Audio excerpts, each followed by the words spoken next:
And we are live. What is going on, everybody? We're about to bring in Juan. And oh, Damn! What's up, everybody? So today we have a special guest. I've known this guy for I want to say it's almost. I was gonna say it's almost 10 years. Hot damn!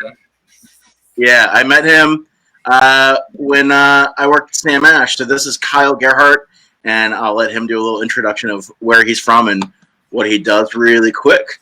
And all right. Hey, what's up, Welcome, guys? Kyle. How you doing, man? I'm hanging in there. Yeah. Yeah. Was it So you?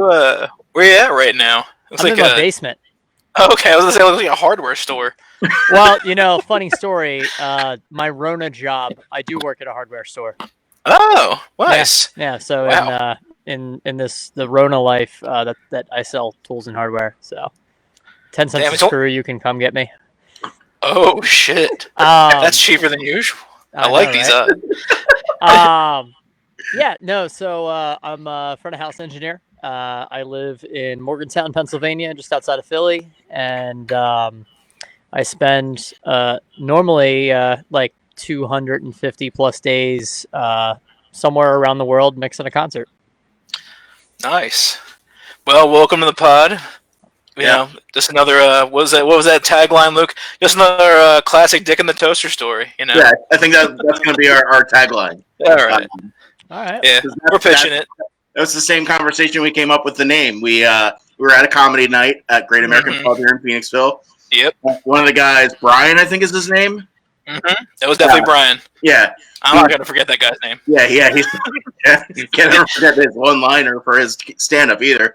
But he came over to our table one night. We were sitting next to each other, probably like eating a ton of wings, and he's like, "Are you guys wrestlers?" What? And like, of course, because like I kind of look Samoan, so he's just like automatically like, "Oh, that guy is a wrestler, and that's his tag partner." So he's like, "If you guys were wrestlers, what would your team name be?" And like we couldn't. Like Juan's like, "Oh man, you put me in the spot."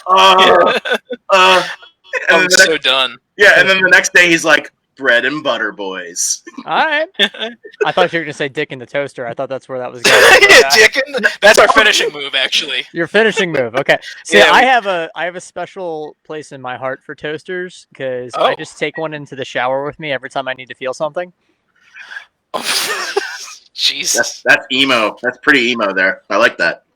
Well, with working during this whole pandemic, I've determined that I figured out why the Rona hasn't gotten any of us essential workers, and it's just because we're dead on the inside. That makes sense. Yeah, we're zombies, man. Just skulking around there, looking for the next. Nothing left. Yeah, I'm all carcass, man. Essentially, I'm just like an open bag for Arby's. That's what I'm gonna think my body. Now, no longer a temple, but a dumpster for Arby's. Yeah. Hey, at least you get horsey sauce with that. Yeah. Actually, not a fan of the horsey sauce. I came to the conclusion today. Really? I am a Bronco Berry guy. I haven't had that one. Oh, dude, something about putting that with a jalapeno popper just makes me feel so good inside. All right. So, What are you gentlemen drinking tonight? What's on the menu? I'm doing a Downtown East cider. It's the white. It's like a citrus. Nice cider. It's really good. It's like kind of like more on the dry side. It's good. Cool. Okay.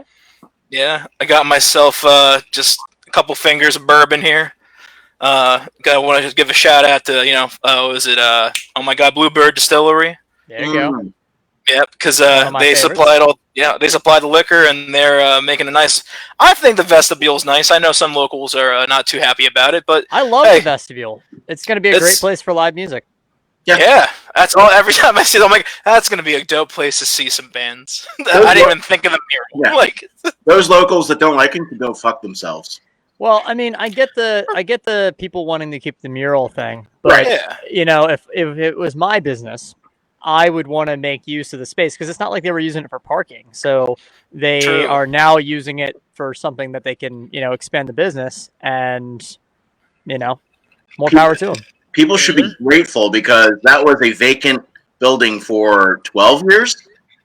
I don't know the history on it. I want to say it was like I haven't talked up my history yet. I just learned about the mayor. It was like some sort of like laundromat type of place and then like it was closed for like, it was just an eyesore for 10 years. First thing you come in town on your left coming down the hill, that's Right. what you would see.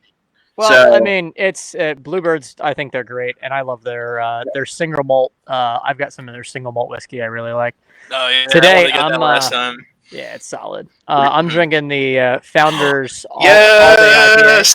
dude, that is all I have. Yeah, That's it's all good I stuff. drink. I discovered that on tour. We were playing a place called 20 Monroe Live. It's a great music venue in Michigan, and that was where I first got Founders beer because everything they had on tap was Founders, and I was like, it's right around there. It's pretty solid.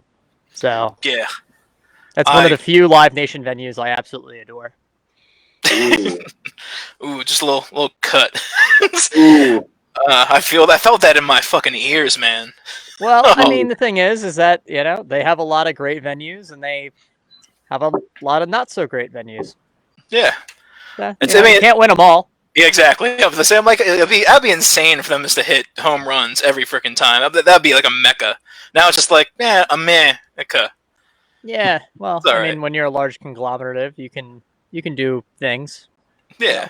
Did you read the article, Kyle, about how they're trying to basically cut the artist 20%? Yeah. Yeah, I'm dealing with that currently. Okay. So as one of the things that I do outside of just being a mix engineer is I'm a tour manager. So on the tour many talents. Yeah, it's more like many hats that they just tack on. I get what you're saying. You can't just have one job. You have to have like 3. Like when we worked at Sam Ash. Worse. Yeah. But anyway, so with having the tour management job, I interface really closely with promoters and with my artists management and dealing with contracts and what the guarantee structures are or door deals or whatever we're working with. And the bands I work with are all on guarantee structures, but it's still, back and forth on, how much they're willing to give us to go play. And like, if your whole budget structure is, okay, you're going to make $20,000 a night on a show on your guarantees, and they go and they start cutting that, down 20%, you got to figure out where you're going to cut it from. So where's it going to come from? Either the artist pocket, the fans they're going to cut production, and the fans are going to have a crappier show, or they're going to cut it from their band and crew. So like the money's got to give somewhere. Like it's extremely expensive to tour. So yeah, people don't realize that. Well, I mean, here's a perfect example. What do you think a tour bus costs per day? $1,000. Oh God, I want to say at least $2,500 a day. So in the middle. So for a newer tour bus, not a brand new one, but a within the past 5 years, well-maintained tour bus with the driver, you end up spending about $1,200 to $1,400 a day for the bus, the fuel, the driver, whether you're moving or not. Yeah. I so heard that brings mine down $1,000, but still, that's a lot of money. Yeah, Emery kind of did a breakdown on one of their podcasts for the Bad Christian podcast about. Shout out, Bad Christian. Yeah, about and that was probably an episode like 3 or 4 years ago. So I'm not surprised it's like around 12 to 14 now. Well, it depends on the level of the bus and the company you go from, but typically, like the minimum I've ever been able to get a bus was like $425 a day is the rental for the bus. That doesn't include fuel and all of the other stuff. But so the bus has it's typically between $425 and $600-700 on the top end if you're getting a really nice bus. So you take that plus what the drivers are making.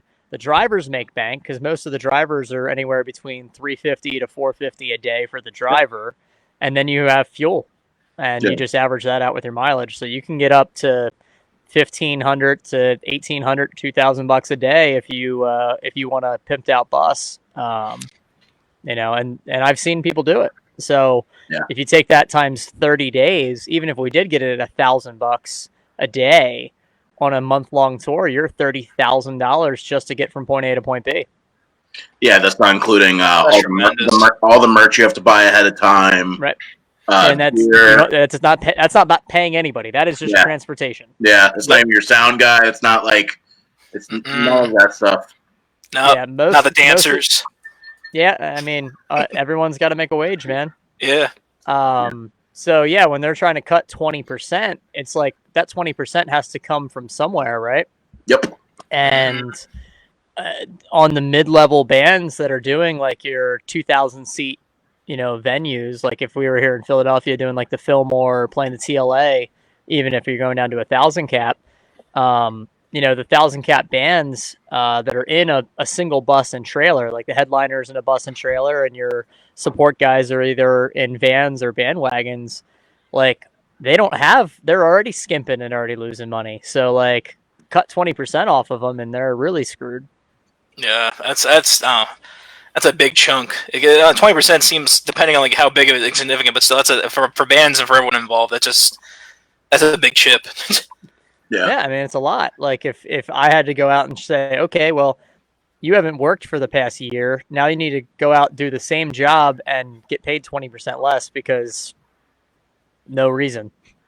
Yeah, that's crazy. Just cause.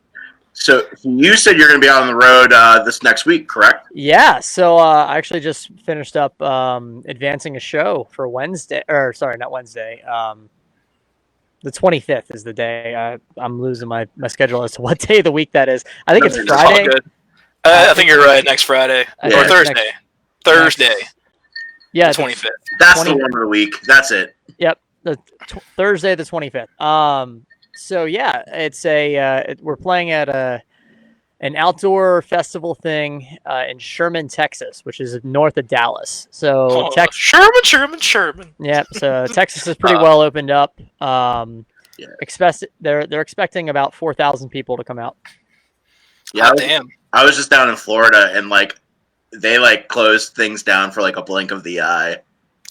Oh man, I was told because Sam, he's down there in St. Pete. Shout out Sam. He was just like, man, it was great. Like the beach is open, people were out and just mingling and stuff, and then the next day, nothing. It's just like ghost town. Like something like catastrophic happened overnight. Yeah. Oh gosh. Yeah, I don't know. It's it'll be my first time traveling since this whole thing started, but oh wow, I'm happy to go out and do a full show. Like it's now, is it going to be like you're taking a plane down? You guys driving? Yeah, we're flying down.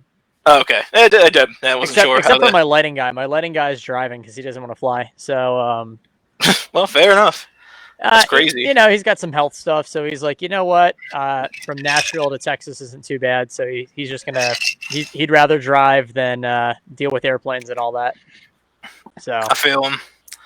You know what? I would. Yeah, I feel that. I kind of enjoy the drive for at least for a while. Yeah, you crazy man! Like getting to freaking Florida in no time at all. I'll do it again next month. I've done it. So I went to school in Florida, so I've done the drive many a times from here to Orlando and back. Oh damn! So yeah, I've never made that. I mean, like, don't get me wrong. I've traveled far, like Ohio. There's one time where I was in a car for 32 hours straight. You can be there this afternoon. I know. That's what I'm saying. Like, it was one straight shot. But I remember, was it Dayton, Ohio, or somewhere else? Oh, Georgia. Damn it. Whatever. One of the two places I traveled. Nonetheless, I was in the car for 32 hours driving. I was doing a delivery job, and my car got stranded, so I was up and driving for hours. Yeah, I've in the many years of touring, I've done the drive back and forth across the country a lot. And then I used to work for NASCAR as well, and I followed the NASCAR circuit, and that's like you're just crisscrossing back and forth across the country all summer. I was gonna say, like, one of the besides the many noticeable artists that you've done sound for, one was the NASCAR fan zone. Yeah, You might explain that a little bit. Was that just like live, like concerts, or what was that? What did it entail? So, the way it started off was we had a contract with Coca-Cola. Coca-Cola was paying for a footprint, 200 foot by 200 foot footprint outside of the racetrack with all of the other vendors. we were providing stage lights and sound, and we would do local bands, national acts, the driver interviews. Ooh. I mean, all kinds of different contests and whatnot. Basically, anything that Coca-Cola wanted to do, they had a stage to do it with. And then Coca-Cola was their sponsor for 2 years. Then it became Webasto, which is a trucking company. Then it was Bass Pro Shops. And then at the end, it was the two companies that own the NASCAR tracks, which is SMI and ISC. They bought the space, and it was branded the NASCAR Fan Zone stage. And again, same concept, just bands, concerts, driver interviews. So I've met, interviewed, mic'd up almost every single NASCAR driver at this point. It's probably well over half of them. Definitely well over half of them. Oh wow! That's even cool. even good old was not Rick Hendrick. Oh my goodness, what's his name? Dale Dale Earnhardt. Dale Earnhardt, not Yep. senior. I've done junior. I was gonna say I'm like senior.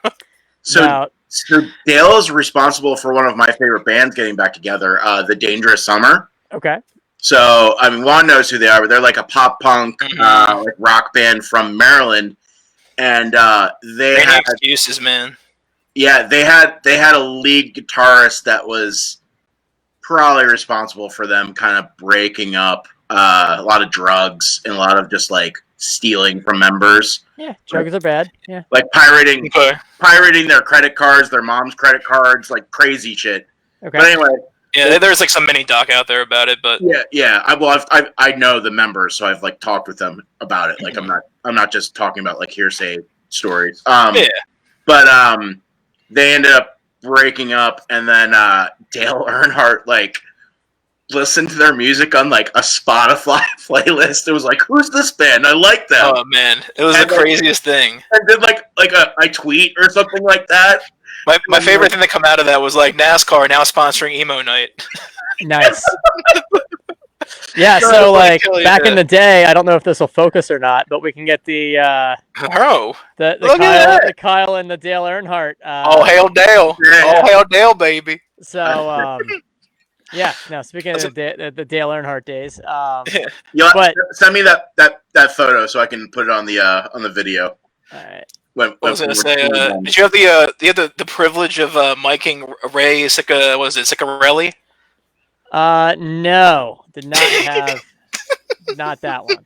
I don't know who that is. He's the one who actually. So Ray Ciccarelli just recently left and said he's gonna retire from NASCAR after this season. Oh, okay. Yeah, I don't follow. I mean, once I got off from working with NASCAR, I haven't really followed the circuit, but yeah. I was gonna say, for those of you guys who don't know, it's a nice Google about why that guy left. It's pretty interesting. Yeah, I mean, I enjoyed my time. I look back at it in my early 20s. That was a blast. Like we got to just show up on Wednesday, set our stuff up, hang out for the whole weekend. Like our actual like work day was truly just like setting up and tearing down. The rest of it was just fun. I got to drink beer all day, meet people, and mix music. Was it like only the sponsored beer, or you can also just choose whatever you wanted?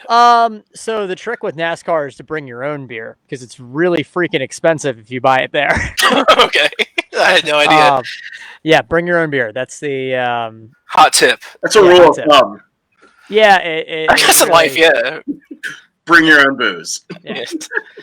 But what were some of your better time? What was it? What were some of your favorite bands or acts that you saw when you were out on that circuit? So I got to work with Luke Bryan quite a bit, and okay. That was my mama does like Luke Bryan. Yeah, this was 2011, 2012, somewhere in there. Yep, and his that was like one of his bigger, I think his second album, I think, was the one that had the Country Girl Shake It For Me, like right in that era. And it wasn't just the working with Luke Bryan that was cool. It was all of the fans that came to hang out were kind of cool to hang out with. Also, you're welcome, Kyle. I'm welcome. I said you're welcome. Yeah. Because somebody was very mad that I suggested you over them at Sam Ash for that position. Oh, well, very mad. Well, I know who you're talking about. I don't think he's done sound in the past 10 years. I don't think. Yeah. Well, I don't think he's going to hear this podcast anytime soon. Anyway, so. Well, You never know. You never know. People have goals. Yeah. But Hashtag goals. But yeah. Anyway, I mean that was cool. Got to do some stuff with the band Perry. Good old Perry. Yeah, I mean anybody that you can think of that would do a NASCAR concert, we were interfacing with them. You had to meet Stone Cold Steve Austin once. No, I did not. That's like my dream. The Duck only way I can do Dynasty it. Guys, though, the Duck Dynasty guys, they were set up across from us, and yeah, we got to hang out with the those guys quite a bit. So. Oh man, what was it? Look, I think you had something to ask, Kyle, didn't you? Yeah, we've got a couple. So what is like a personal item that you bring when you're on tour that's not like business? Like, what's your comfort thing? Like, that's not part of like your business tools. A good pillow. Okay. So pillow and pillowcase, or just a pillow?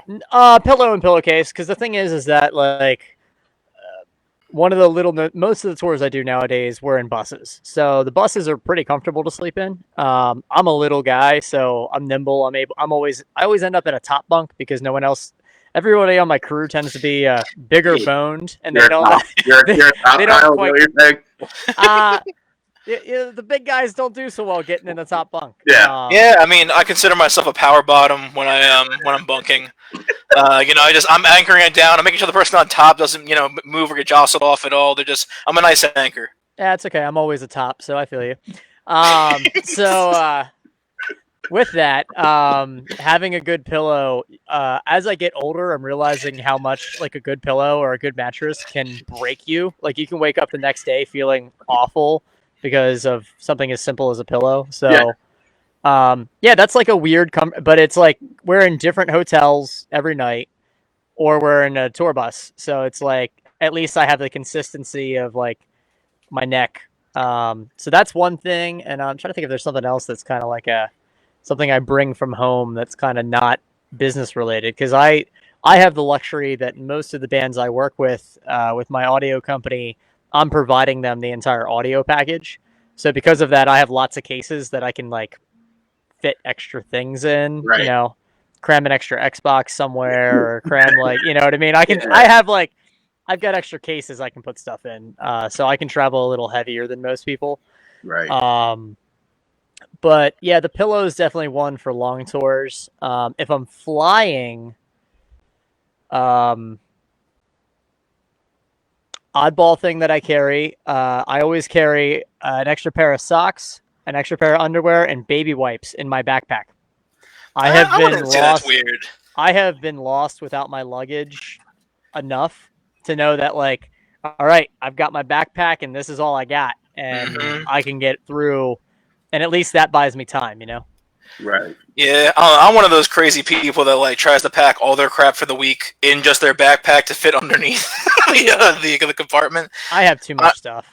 I mean, I understand for you for touring, but when I'm out on vacation, I'm surprised how much crap I can fit in my backpack, man. I never had to worry about losing my luggage unless someone actually accidentally puts it in there. That's one thing I learned for this Florida trip was I like rolled all of my clothing and everything, and like and then engineer technique. Yeah, and it works great for packing, but when you have to put it back in, it doesn't work so well. That's what she said.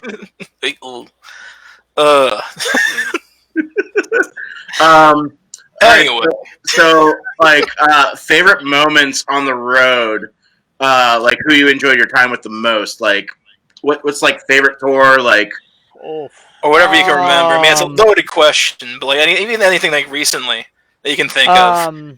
Like I saw some gorgeous pics you had from Brazil, and I'm like, man, that must have been nice. No, Brazil actually was real dope. So I've been all over. So like I'm at 37 countries, and 40. Hell yeah.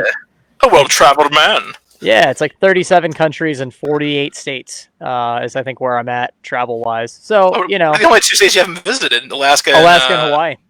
I was going to say, I'm like, not Hawaii. Yeah, no, I've done Damn, Puerto Rico.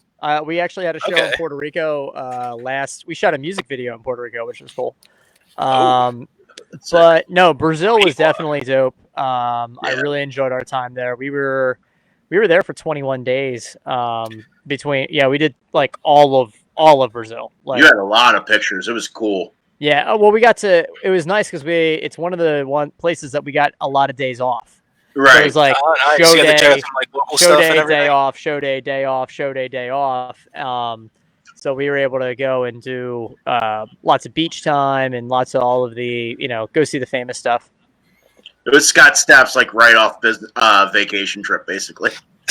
Nah, you know what? The funny thing is that when he goes, when we're on tour, like that dude is on tour. Like he doesn't do vacation stuff. He's like, I'm gonna say he seems like a very stern man. No, he's not stern. He's just very disciplined. So like since he's been sober, like he's been sober for I think 6 years now. And he's very about routine, right? And he's very good about following his routines. He's very dedicated to being a good live singer. So like if it's a day off, he's in the hotel resting his voice, just laying low. He's not like other artists that I work with that are like out partying and like we're just trying to like, pray to God they make it to bus call in the morning. He's the dude that is like the first one and you show up like a minute late. He's like, where you at? TikTok, motherfucker. Like we gotta go. Right. So like, and I kind of like that. It's nice to not have to chase my artists. Like he's 100% all the time. So right. That's fucking awesome. It's really, I know people had he's got a past like everybody and his past wasn't so hot, but all I can say is that working for him here in the present, he's a good dude. He's a real good dude. He's got a good work ethic. Oh yeah, and he runs like 6 miles a day. Yeah, he's ripped. Like Jesus. He's gotten in way better shape than he was when he was probably younger. I'm an oval. I don't know. Like, yeah, he gets up and he does that he runs a little less on the days of show, but he still runs like 3 miles the day of a show. Like he still gets up and works out and eats healthy, and he loves Impossible Burgers. That's his new thing right now. Oh hell yeah! Those things are fucking like they're so cool. I loved watching the behind the meat, so to speak, of the Impossible Burger. Like how they've engineered that is so neat.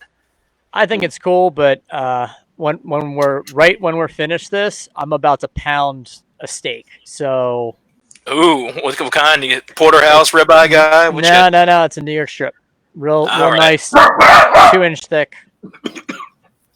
Sorry. Did your own dog startle you, Luke?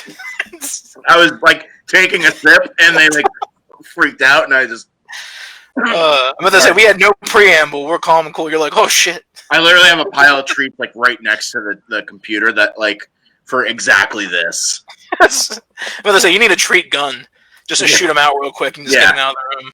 I felt bad. We actually got our one dog a bark collar today. Which one? The one corgi, Oliver, the male. Okay. Yep.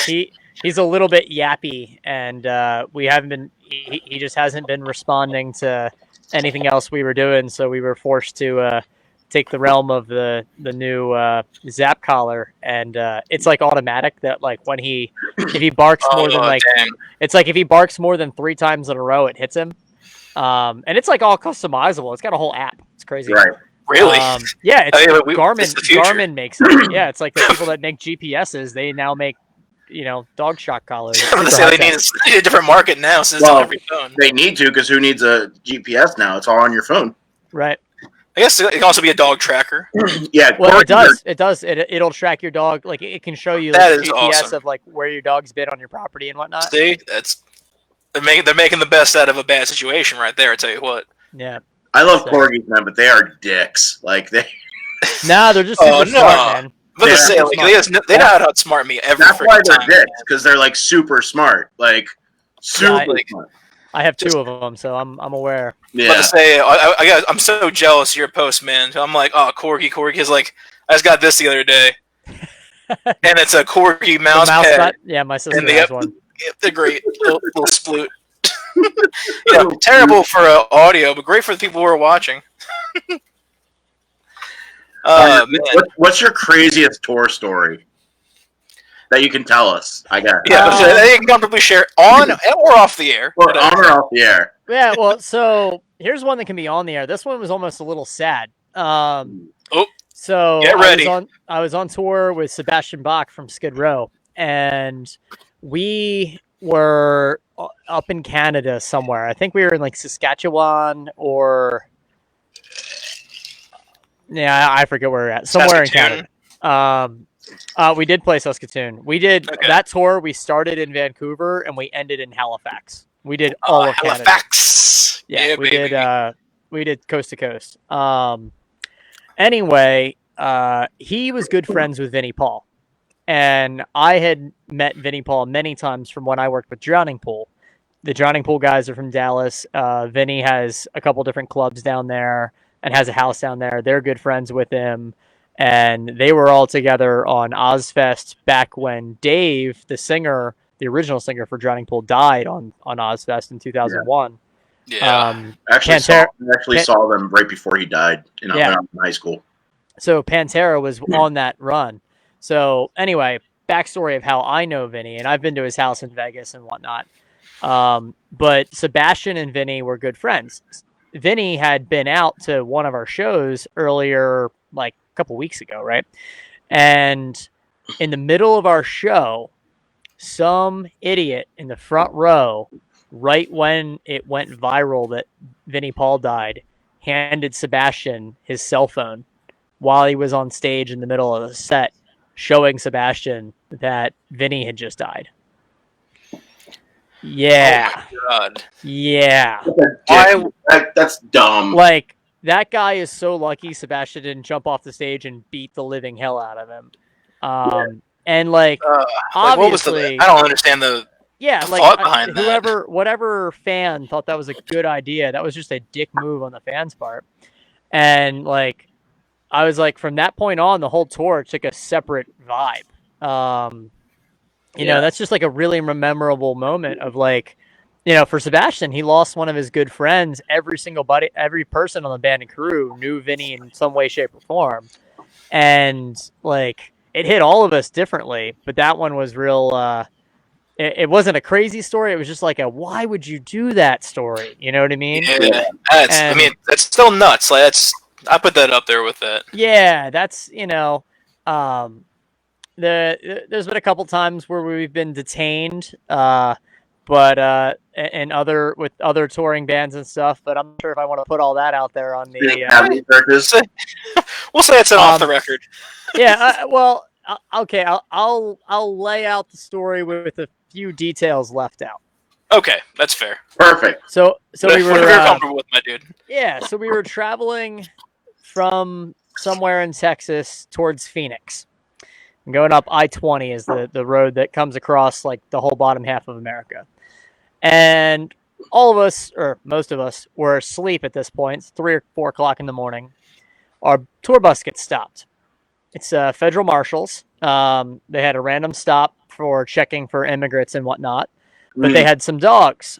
And the dogs lit up like crazy. So because of the dogs going crazy, they had to pull everybody off the bus. So, tour manager wakes us all up. Everybody get out of the bus. Everybody get out. So I'm like barely awake. I remember you telling me about this. Yeah. Throw some shorts on, some flip-flops. I'm in like t-shirt shorts, not thinking that was my first mistake. Always bring your sweatshirt. The desert is cold at night. Mm-hmm. So one by one, we get off the bus, get the flashlight in the face, holding up a bag of drugs. Is this yours? No, officer, this is not mine. Cool. Put your hands out. Handcuffs. You're being detained. Go sit over there. And one by one, we all get off. Everyone says, no, that's not their drugs. Long story short, they address all of us and they say, hey, you're all going to get charged unless someone confess up that this is theirs because it's enough to be considered to be intent to sell. Wow. or a high enough possession to sell or whatever. Right. So then somebody stands up and says, "Hey, where did you find it?" And that's where the story just starts getting spun. And they're like, "Well, we found it in this bay." And I'm like, and he asks, "Can we see the box?" So he pulls the box out. It's a bunch of guitar parts. The guitar player says, "Hey, well, we just fired our guitar tech," which was true. That was 100% truth. We did just fire the guitar tech the night before. Mm-hmm. So we've got the confirmation emails and all. He's fired. He got sent home. And the guy keeps talking. He's like, "So I'm going to have to take responsibility. I just play guitar. My guitar tech packs everything. And it was in with all the stuff that gets packed, blah, blah, blah." And he's like, "Hey, I noticed that you've got a pin from Iraq. We were just over there. We just played a bunch of basses, blah, blah, blah." Starts talking. Long, keeps going. And eventually they come to terms that, okay, we're going to get rid of all the drugs. No one's going to get charged. And at this point, the dogs are up on the bus searching. They didn't find anything else. Nothing else was found. The dogs never came and searched any of us. Never searched any of the people sitting in the desert. They take a couple pictures. Everybody gets back on the bus. The member reaches into their pocket, pulls out an 8-ball, puts that line, rips a line, and we drive away. Oh my god! Because the dogs never checked us. That's amazing. Yeah, I was to say, I'm like, nice little looking what is it? Not alliteration, but nice little foreshadowing there. So the dogs never searched us. It's just like I can imagine Morgan Freeman saying this. Yeah, no, the whole I could write a 30-minute movie bit on this whole endeavor. Yeah, it's just endeavor.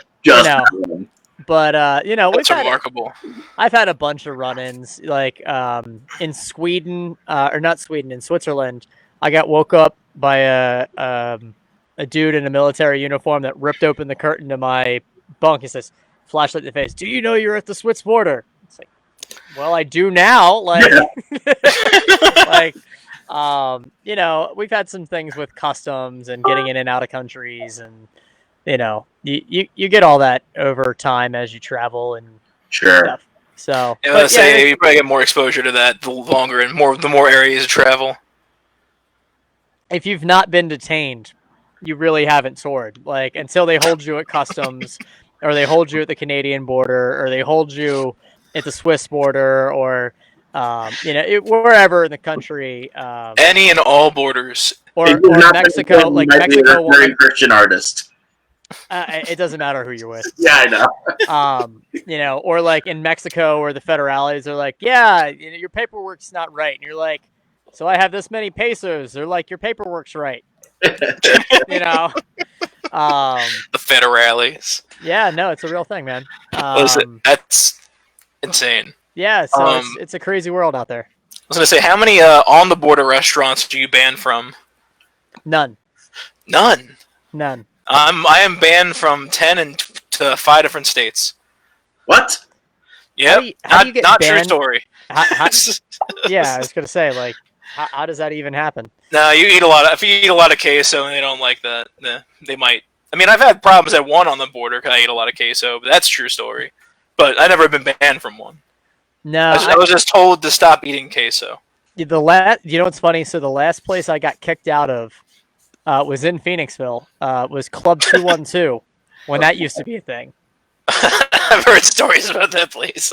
I'm so glad I was not around for those times. That's the last time I was in a bar fight. It was the night before Thanksgiving, probably like 5 or 6 years ago.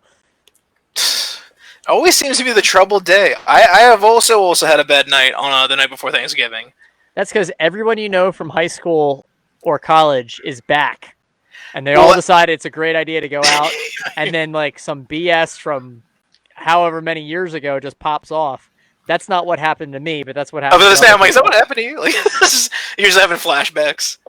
Nah, I've had other run-ins, but not where I got kicked out. when growing up, where I grew up, I didn't live there when I was an adult and could drink and everything. But somehow people from my high school got to my local bar. It's like an hour away, and I'm like, how the hell is this even a thing?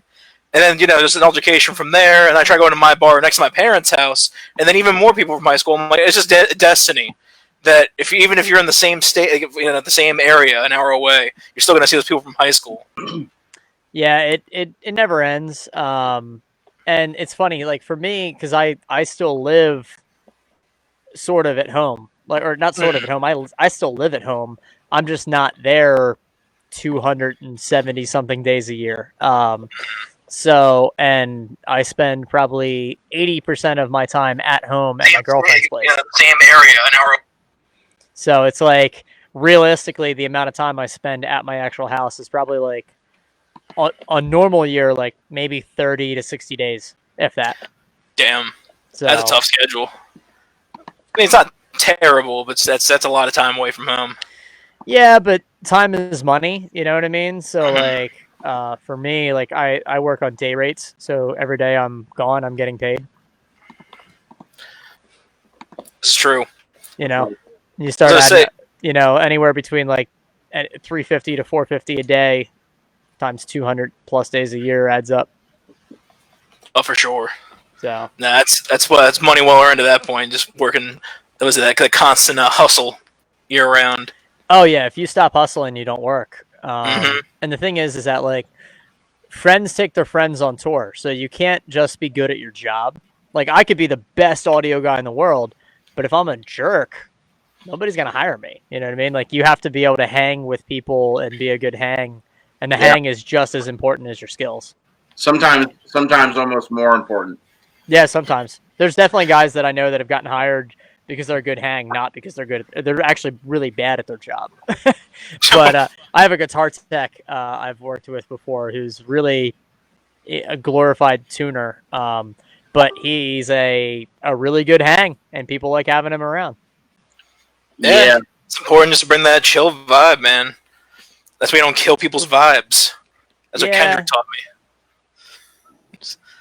me. What is favorite food you've had on the road? Like reindeer. Okay. Reindeer. Yep, reindeer. So in Sweden, reindeer is a specialty. I'm actually going to look it up here. What they call it. So we have technology at our fingertips. We can look things up. Yeah, I want to figure out what the name of the dish is. Yeah, salt. Oh, jeez, I can't pronounce this. We'll post a link to it later. It's all good. Yeah, but basically, it's like sautéed reindeer, and it's delicious. So if you ever go to Sweden, get the reindeer. It's really good. Interesting. I had camel burgers in Morocco. So I've had camel. Of course, I've done like all your standardized things, like I've done the frog legs in France. I've done unfortunately, one way, shape, or form, I ate a canine in China. Damn. Sort of, kind of knowingly. Okay. Oh damn! Well, like, what was it? One of the markets out there, or was it like a Xiaojing place, or it was at a restaurant, and it was like some kind of delicacy thing. Okay. And then we found out afterwards that it was and they raise rabbits. They raise these animals to eat them. So I don't think it was like I didn't eat somebody's pet, but still, yeah, I don't know. It's such a faux pas here. Yeah, it's a weird thing. I don't know. It's over there, man. It's food is food. Food is food. Morocco was. I mean, I have to say, I really enjoyed Morocco for food. Couscous with all kinds of lamb. Yeah, it's all good. Actually, if you want to get really good Moroccan food in Philadelphia, right off of, I think it's right like half a block down from South and 8th. There is a place called Marrakesh. They have 2 meals that they do per day. You have to make reservations ahead of time. But it is the most legit Moroccan food I have had since being in Morocco, and it is delicious. I'll have to see if I can. The most another place like that in the city, I had the great fortune to go to Zahav Okay. one time. One of my old managers, shout out Matt, he was able to take myself and another coworker, Danny, there. I had no idea about the exclusivity of this place. He just knew the cook there, and just the amazing, like the Mediterranean food and like the grape leaves, all that stuff is this whole spread of just delicious, just so damn good, man. I love that. I love that portion of the world and all what they have, the grilled meats and everything. Right. I'm so hungry I'm right looking now. at this. Yeah, I know. Oh man, I had Arby's before this. I'm solid. I'm ordering Three Brothers like right when this is over. Nah, you're making a actually. I'm gonna say you're making a mistake, but you're not. Three Brothers is fucking Yep. bay. Shout out to Three Brothers. Oh god, they're the reason why I gained 10 pounds in a week. Okay, so I was wrong. It's South and Fifth is the Okay, but it's still called South, America, I, right? I was pretty close. I said South and Eighth, South and Fifth. But yeah, down in Philly, highly recommend that place. All right, well, we're gonna have to do a food video of that one. Yeah, well, yeah. When everything gets a little more normal, you know. Mark it down. It's on our list. Mark it down. You have to eat with your hands, man. It's all. Oh, it's dude, all I love the hand food. Ethiopians, my John. Dude, I got this. I know how to get in there. One little phalanges. I lived in a house with like 3 or 4 South Americans. I've eaten with my hands. Yeah. Yeah, I eat with my hands all the time. Prefer it. I'm not a fan of the fork. Sometimes I always find a way to poke myself in the cheek. You know, I'm a champ at double fisted chicken nuggets. Oh, what's your preferred nuggie? I'm a Tyson chicken nuggets with Sweet Baby Ray's hot and spicy barbecue sauce. Ooh. Nice. Yeah. What was it? I'm if I had to go frozen nuggets, Dino Nugs all the way. Purdue preferred. Purdue? Okay. Yeah, just because they have the ones that have like the veggies in them and stuff, so it makes me feel a little better about what I'm doing. I don't want to feel better. I want them to make me feel better. Oh, yes. That's why I get Wendy's, man. I don't know what it is about the Wendy's nuggets, but well, fuck. Here's the thing. I have a deep fryer at my house. Luke actually was over at my house not terribly long ago, and I at my bonfire, I did deep fried tater tots for everybody. And there's something about having a deep fryer at your house that you deep fry your nugs. That just makes you feel whole. Just having that the power of fry. It's just the extra greasiness, It just it makes everything slide down better. That Jesus chicken. Yeah. Churches? Chick-fil-A. Chick-fil-A. They're closed on Sunday, so Jesus can bless all the chickens. Yeah, that's why I stick to Popeyes. They're open no matter what time of day it is. Yeah. The one in Philly I went to, they're open at 1 in the morning. Damn, I was like, thank God for this Popeyes. I just stumbled on. Kyle, what's your drink of choice while you're on the road? Like, what is it like? What do you keep, or at least try to keep with you? So I have a secret stash normally in my tour manager kit to keep me sane. Right. And it's typically Bullet Rye, straight out the bottle. What brand? Bullet. Oh, I'm sorry. Yeah, Bullet Rye. Bullet bourbon. Yep. Yeah, that's actually one of my. And I do the Bullet Rye in the green label. I like the spiciness, and at the beginning of the tour, I'll be all fancy and get glasses and put ice in it, and by the end of the tour, I'm just taking it straight out the bottle. So it depends on the thing. There was a drowning pool kick, or when I was out with drowning pool, I got a bottle of Jameson every day delivered to me.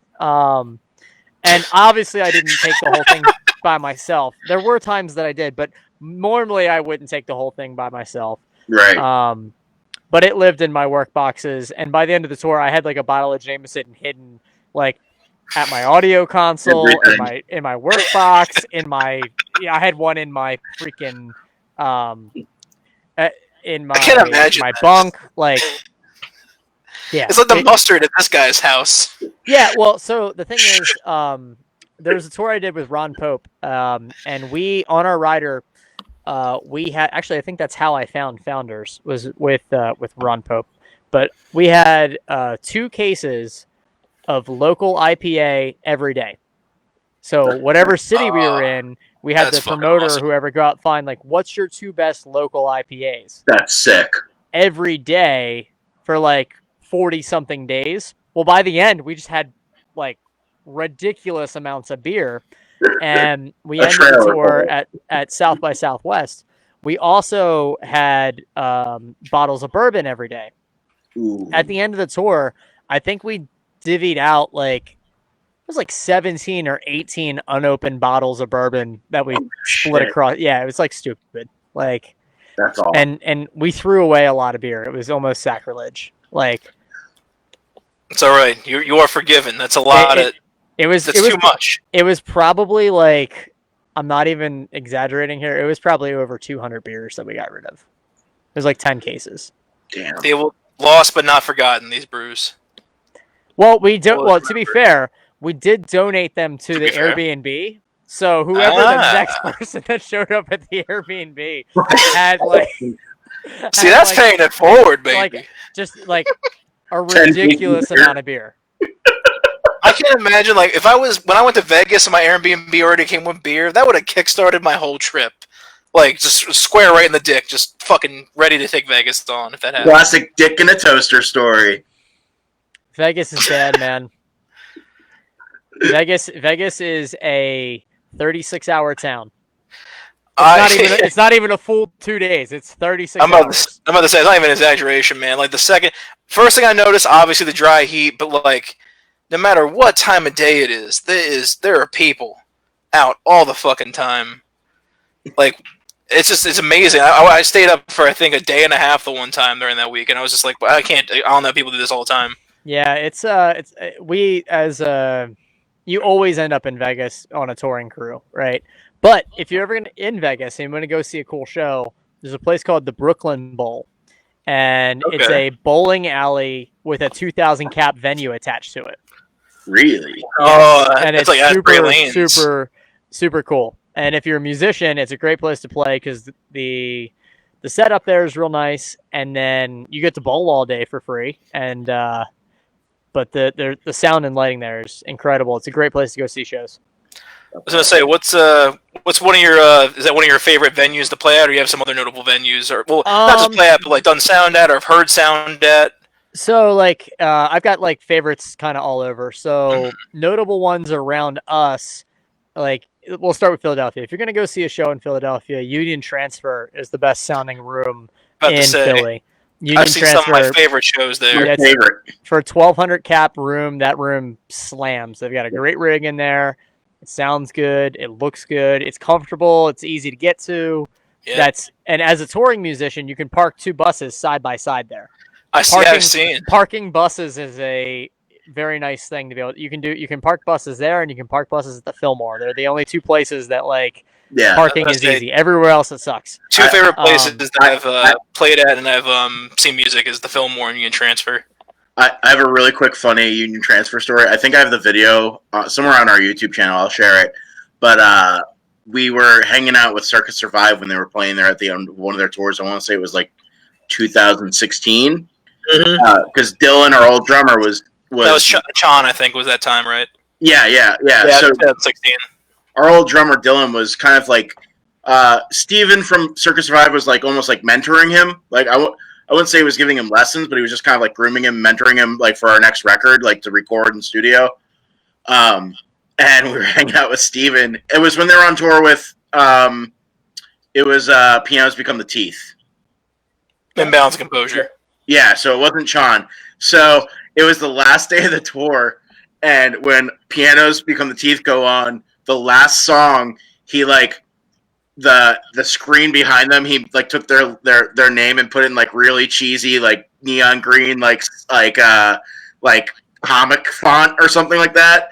And then he took they had their lights, they had triggers on the drums for the lighting and stuff for that tour. So like the lights would flash with the drums.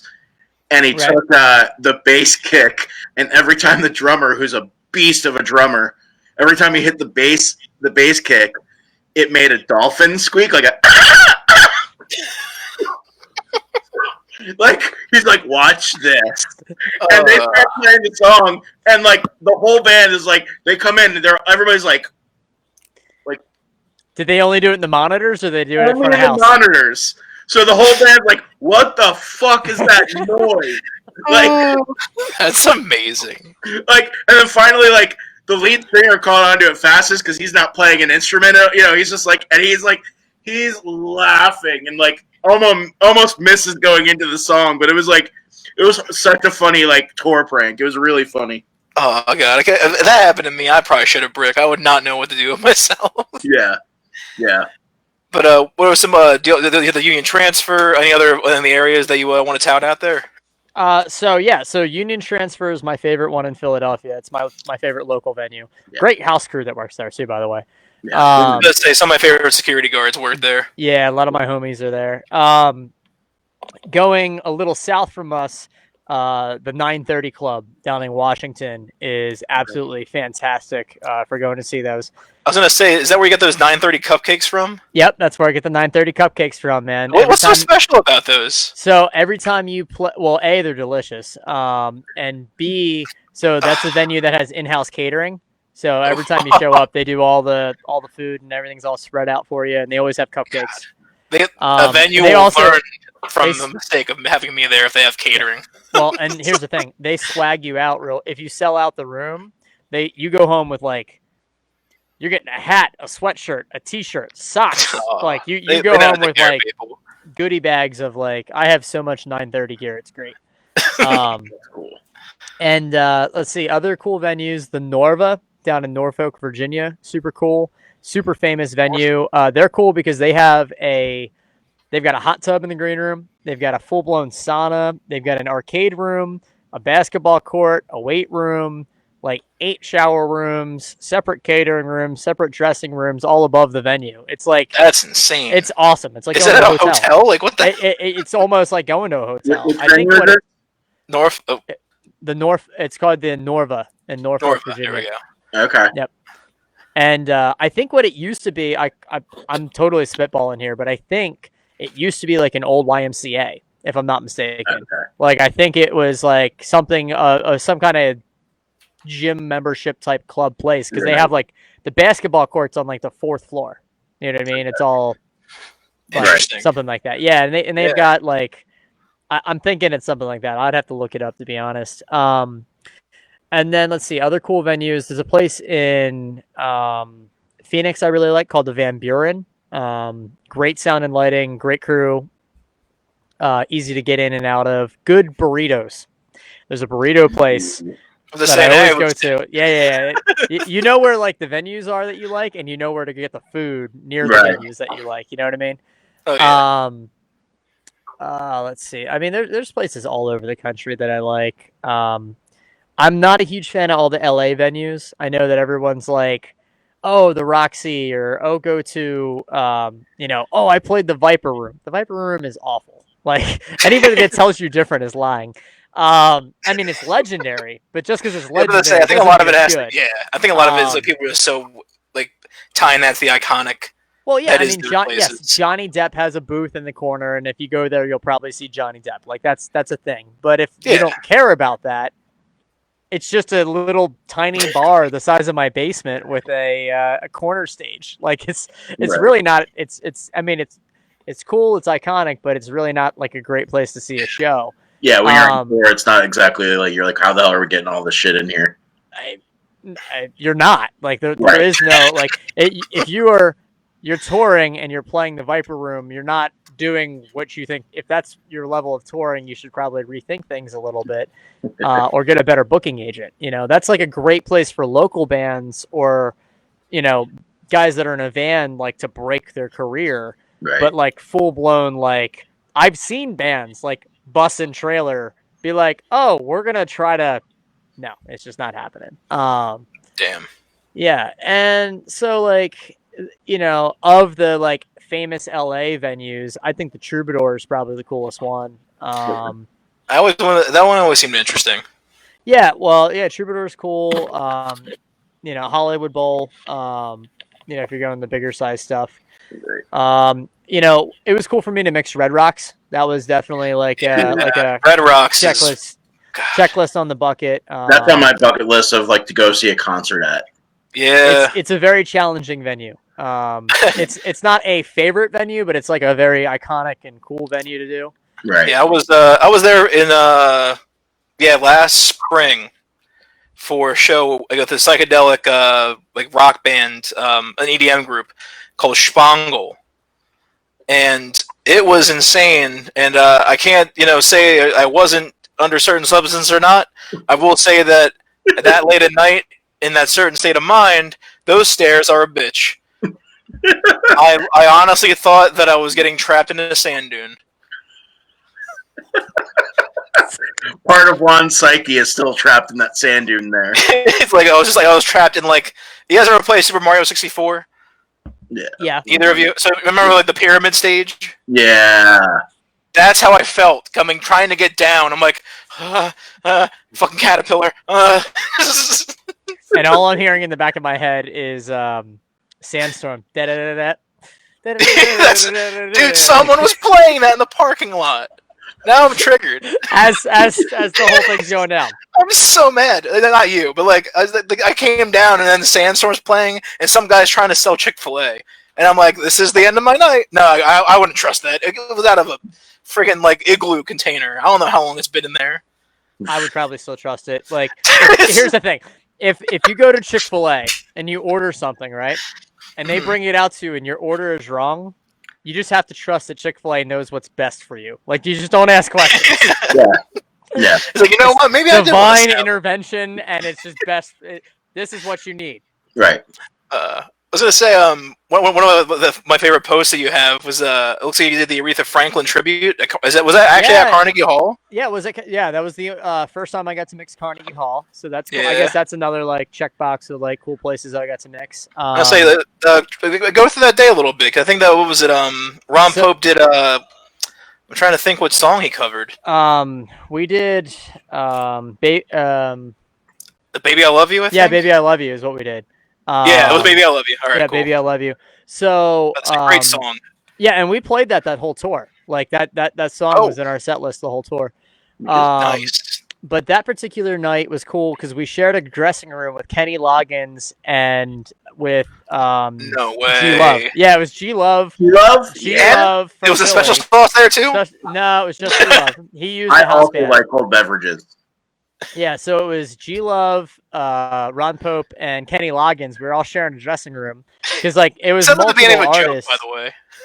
Yeah, right. I'm going to dressing room with Kenny Loggins and Well, yeah, and then CeeLo Green's got his little people walking around wiping his forehead off.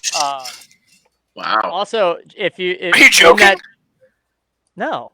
Oh, my God, CeeLo Green was there. Like, Yeah, if you're in that area of my Instagram, if you like just go up a photo or two, you've got me and CeeLo's like mean mugging me super hard.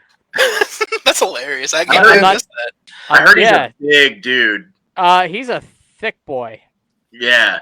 That's right. Yeah, my best friend Justin saw him. Down with the thickness. My buddy Justin was working at Chop, and he was doing the entertainment system. Like he had a show on their TV program that they have for the kids. And CeeLo Green was in the one day, and he was just like, I didn't realize he was that big of a dude. Yeah. Oh, look at that. The Goody Mob himself, man. Yeah, you can just see like he's a large gentleman. Yeah. He's a portly dude. Just like ourselves. But you know what? He can Two-thirds. sing, and he's super nice. Oh yeah. Man, he's a powerhouse singer. He is one of my concerts I still need to see live. That guy's been an inspiration for me for so long. Yeah. So the way that the setup was it was the tribute for Aretha, and with that they had a house band, and you had the choice to either bring your own band or use the house band. So like a lot of the artists were using the house band, just get up, sing one song, and be done. Ron, we actually used his whole touring band. Nice. Yeah, so we used all our players, and yeah, it was super cool.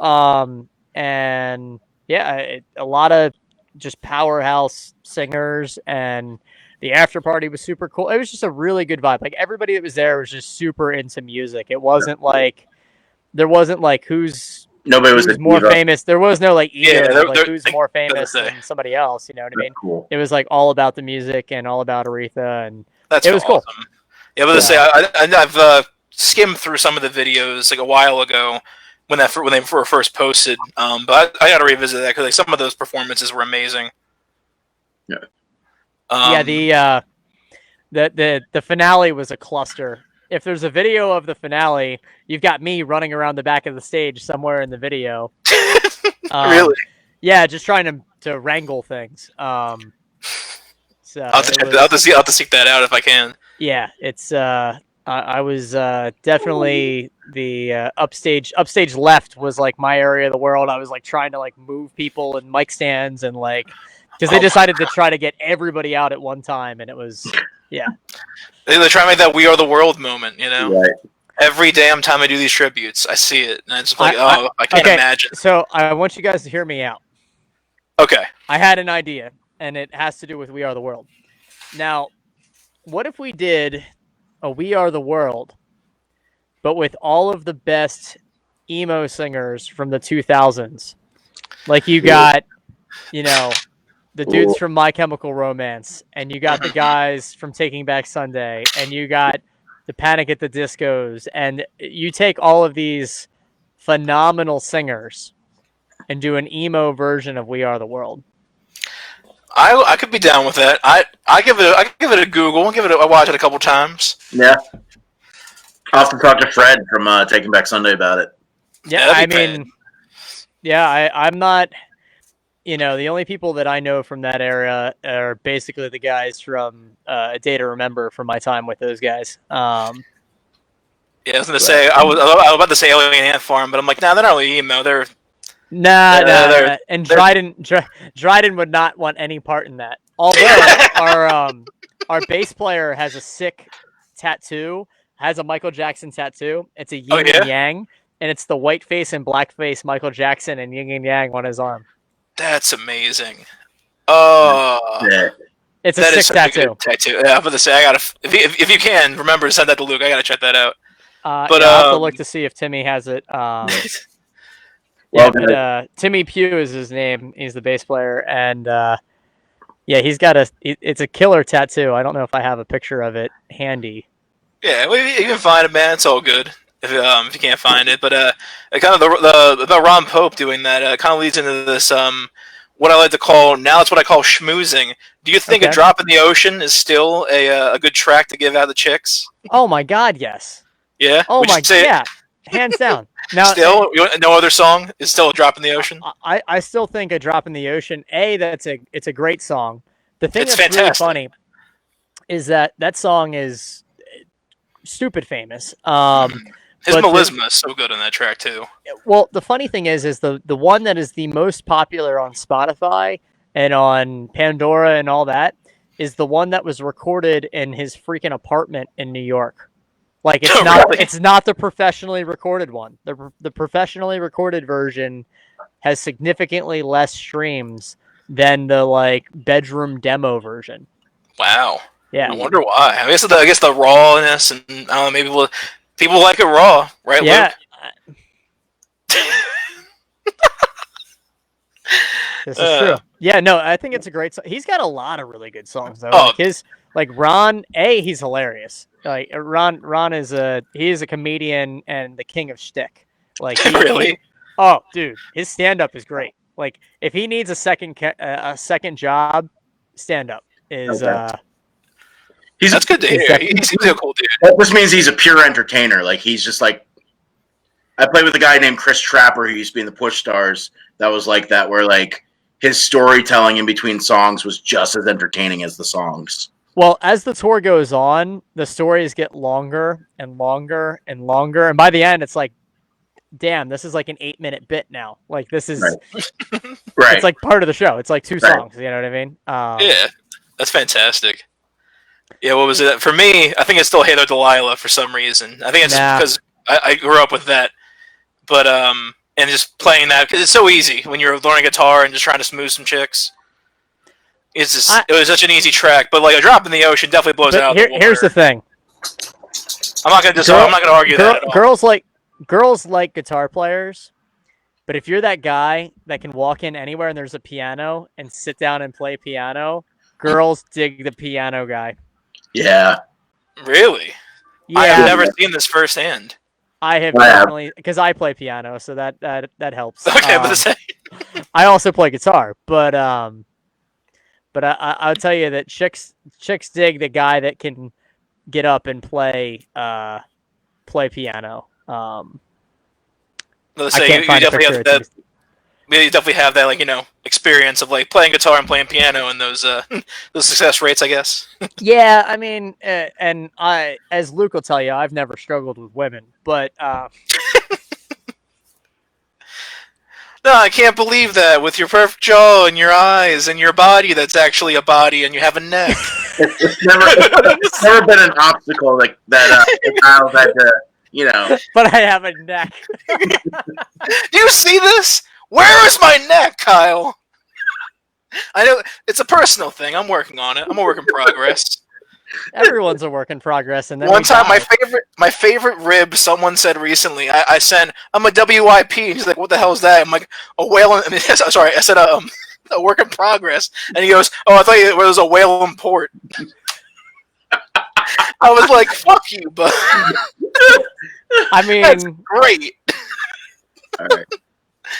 I am out of booze, and I have to pee really bad. I'm Oh on my god. second beer. So Yeah, I'm on my third. I'm just down to the whatever fingers of the liquor this is. I guess you want to wind this down. Though, you got anything else to shout out there, Kyle, or anything you want to plug? Well, I guess if you guys are whoever's listening to this is local, check out my company. I've got a. I don't know if you can read the logo. Oh, yeah, there you go. There it is. Got the In Phase Productions. Yep. I do live sound. I also do recording. A lot of people don't know this, but my background, I actually have a degree in recording, and my resume just screams that I do live sound. But I actually have gear to do both, or gear to do podcasts. Like if whatever you need to do, I can do audio wise. Cool. Huh? With a fantastic mic there on display. I mean, if you've got a $500 mic, why not use it? Hell yeah, nah. Exactly. There's a reason it's the industry standard for like podcasts and radios and whatnot. Is that what mic is that? It's a EV RE20. Ah, okay. It's one of the original ones. Nice. I have a pair of them. They're lovely. They work great on kick drums, bass guitars, and screaming vocals. If you got a screamer, ooh, yeah, I'll have to keep that in mind. I was gonna say, I'm sorry. Continue on. You're saying, you have a background for recording. Yeah. So like, while I'm home and not touring, because we're like, I've got this one off next week, obviously, but we're pretty much shut down for the next year. So I've been doing a lot of recording, like remixing live concerts and whatnot that I had recorded.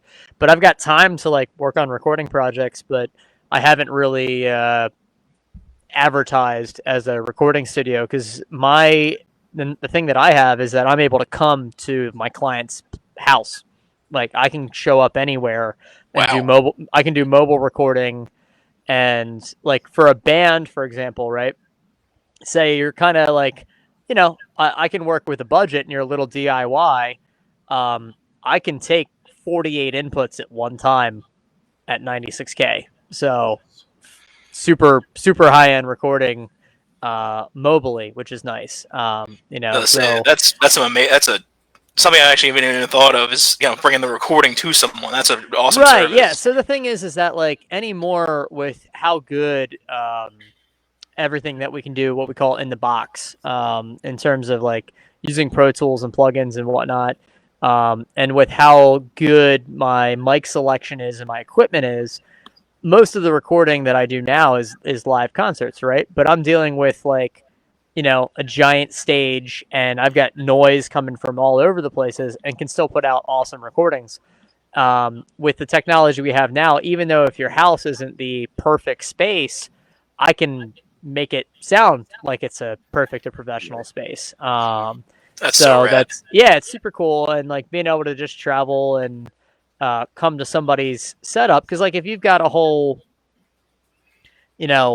space that you do your rehearsals or you do somebody's house or whatever that you're doing stuff in, you can set up relatively quickly and do the recordings and still get high quality recordings.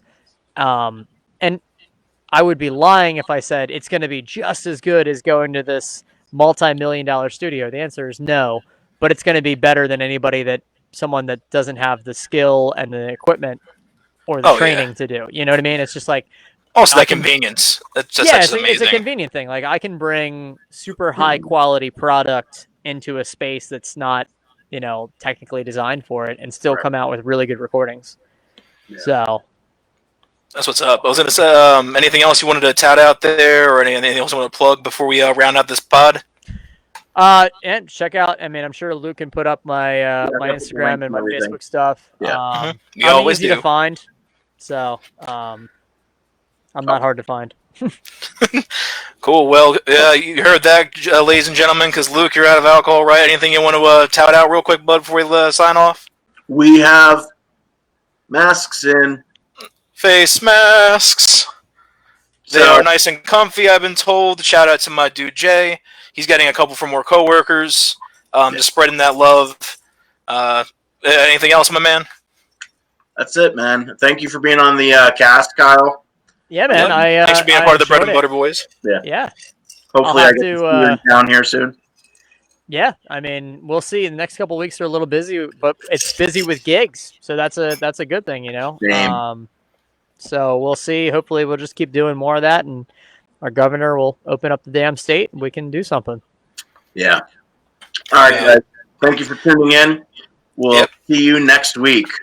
Bye. Bye. Have a good night, y'all. See you guys.